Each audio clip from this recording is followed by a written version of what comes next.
I'm going to tell you something in 2 minutes that it took me 30 years to learn. You can't just get over your past.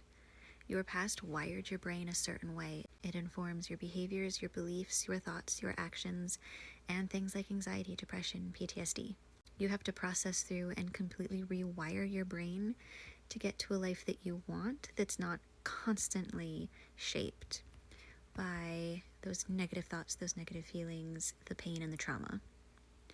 The fastest way to do that is MAP method. It's not the only way, but it is definitely the fastest and the gentlest way, which is why I prefer it. All of the other ways, when I tried starting with them, unfortunately, for me at least, led to more triggers. It was really unpleasant. MAP method was the first modality I found that helped immediately and sustained that progress, that rewiring, that growth, while also making other modalities actually effective. Talk therapy was not effective till after I had done MAP for about 3 months. Breath work was not effective until after I had started doing MAP.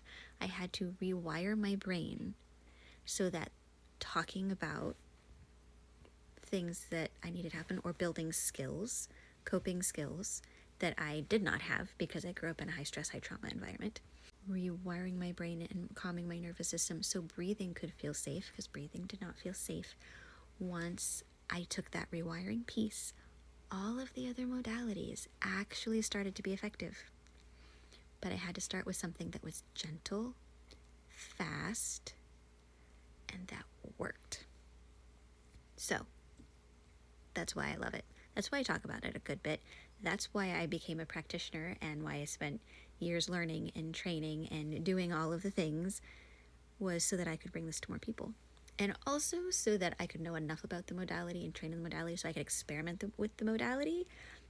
And I do that a good bit with some really amazing results, and more on that later.